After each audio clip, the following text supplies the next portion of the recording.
Welcome, fight fans, to another great episode of Pound for Pound with Brian and David. It's been a couple of months since we've been in the recording studio, but we're back now. Let me bring in David at this time. How you doing today, David? Oh, Brian, summer hiatus was fantastic. Happy to be back here. Happy Halloween to all our fight fans out there. Let's get it going. Yeah, there's been a lot going on in the UFC since we last spoke, so let's just get right into it.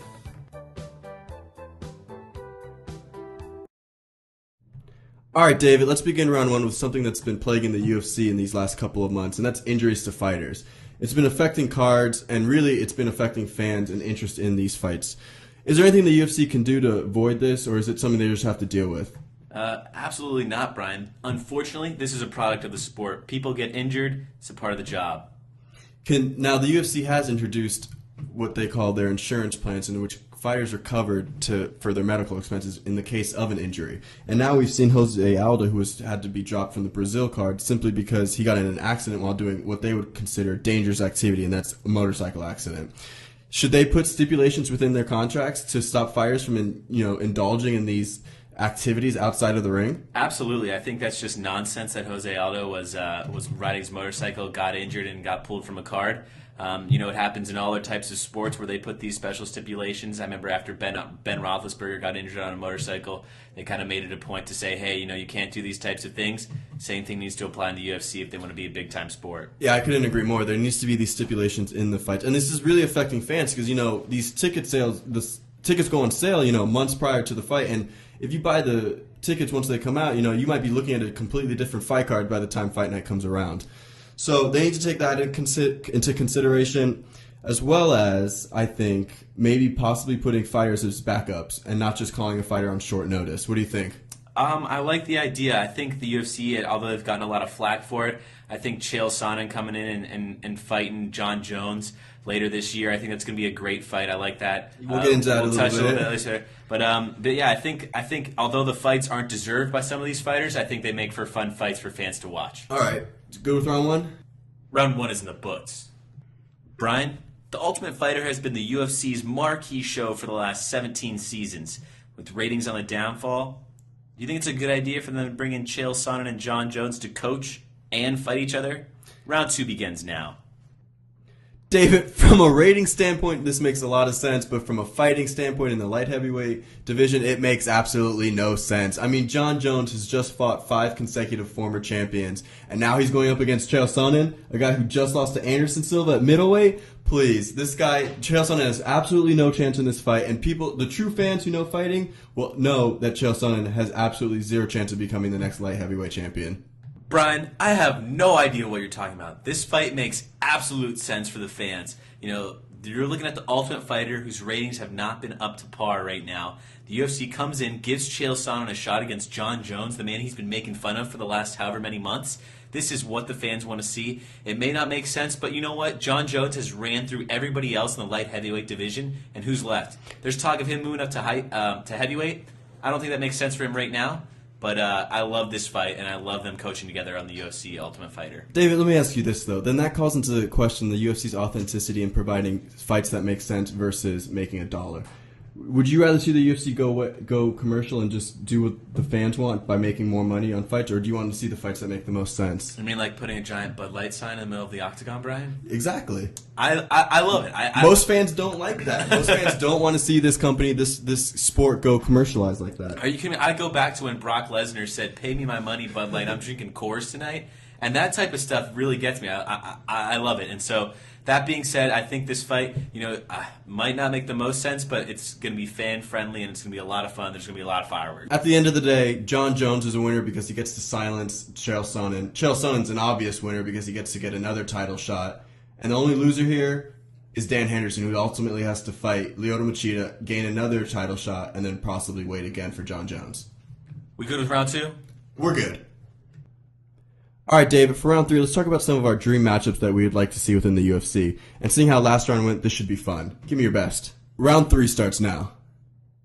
We both know this already. This all revolves around Anderson Silva. He can either fight George St. Pierre or he can go up and fight John Jones. Either fight, I like it a lot. I know you think one makes more sense than the other, but I personally would like to see him fight GSP. I think GSP has proven himself time and time again that he's pound for pound one of the best in the world, and that's kind of the debate back and forth. Is it Anderson Silva? is it George St. Pierre? Not until recently since John Jones has been running through opponents, has his name came into the conversation. But I think, because George St. Pierre has been out for so long, people are neglecting, this guy's the champ, this guy's for real, and no one works harder than George St. Pierre. I couldn't agree more. George St. Pierre is a phenomenal fighter, but let's be honest, Anderson Silva's running through guys at 205 pounds. So what is he going to do with the guy at 170 pounds? I mean, it's just the law of physics. I mean, George St. Pierre is too small. I don't want to see that. I don't want to see George St. Pierre try and take him down and then, Anderson Silva just do what he did. Wait. So you think that he can go up and fight John Jones then? I think he could. I think that fight makes a lot more sense. They match up better. They have similar styles, and they're both a lot closer in size than Anderson Silva, who walks around at 220, versus George St. Pierre, who's around 185. But there's a lot of fun matchups for Anderson Silva, especially because it doesn't seem as though anybody at the middleweight division is really going to give him a challenge. Except possibly Chris Weidman, who, in my personal opinion, doesn't have enough experience under his belt to go up against an Anderson Silva. But let's talk about somebody else. Let's talk about a Daniel Cormier, who's recently has said he wants to go down in weight and fight John Jones. I think that's a phenomenal fight, and I think it's a fight that would have made a lot more sense than Chael Sonnen versus John Jones. I love that, but let's be honest. I don't think he can lose that much weight that quickly to go down and fight John Jones. Cormier is a big guy, walks around at a big weight.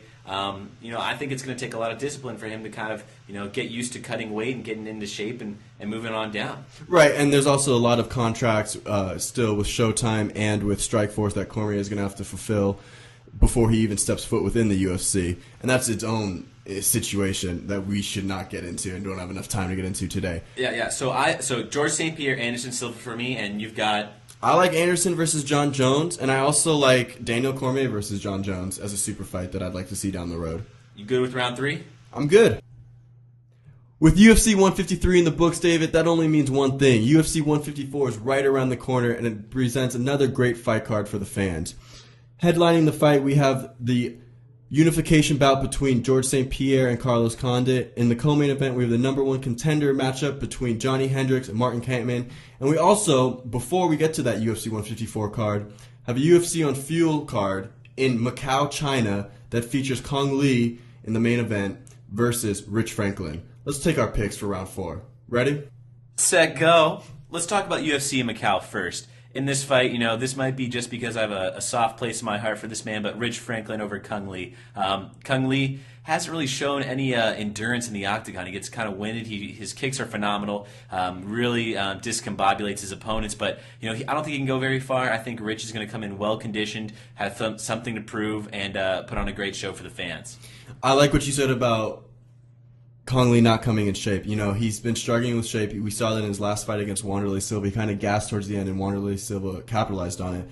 I think, like you said, he's going to control this fight with his kicks, and ultimately, Rich Franklin's never going to feel comfortable with his distance. And I think being in China and with all the pressure of the fans there, I think Kong Lee's going to pull through and get the W. Wow, interesting. Yeah, I'm going out on a limb, and I know I think Rich Franklin's the safe bet, but if I had to pick an upset, I would say Kong Lee. All right, UFC 154. Who you got? In the main event, GSP versus Condit. I mean, I got to go with GSP. He's the pound-for-pound best. I know he's been off for a while. He's coming off surgery. I think he's going to show a little rust in the beginning, but let's be honest. His training is second to none, and I know he's going to see everything in training that he's going to see in the fight. So therefore, I think GSP is going to be ready for Condit and all that he has in his game plan, and I think he's going to take it to the ground and control Condit. And we've seen Condit, when Condit's back against the fence, he struggles. He's not confident. We saw that in the Rory McDonald fight.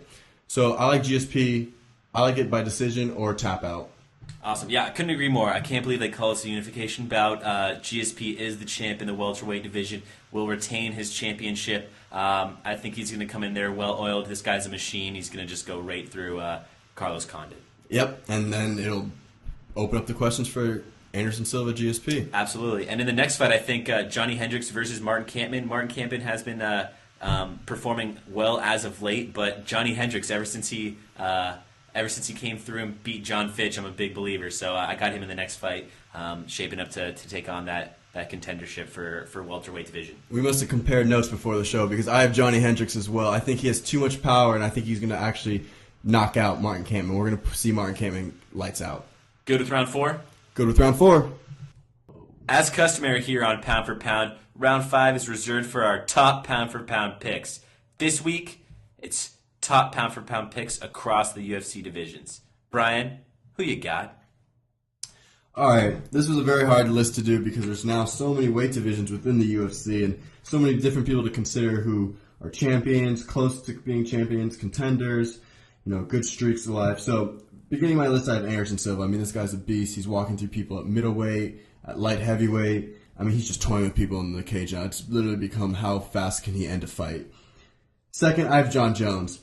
This might surprise people because I put him ahead of GSP, but that's only because he's been more active. And let's be honest, his last 5 fights have been all against former champions.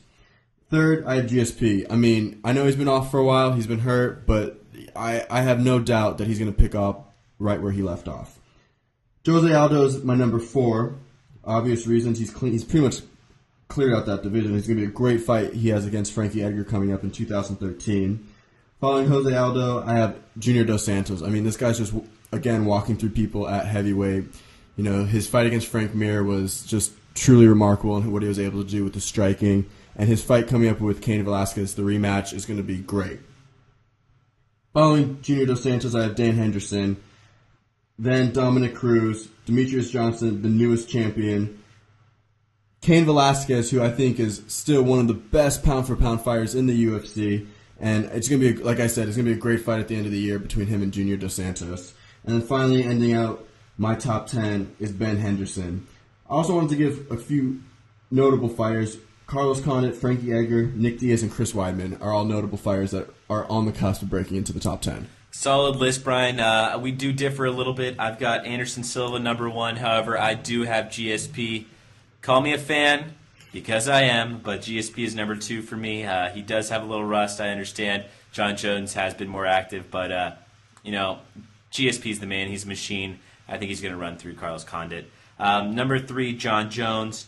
He's been active, destroying his opponents. I'm looking forward to his fight with Chael Sonnen. I think it's going to be a lot of fun. After that, Junior Dos Santos. I think he's the cream of the crop in the heavyweight division. His fight with Cain Velasquez is going to be interesting, but I think he's going to be able to get by him.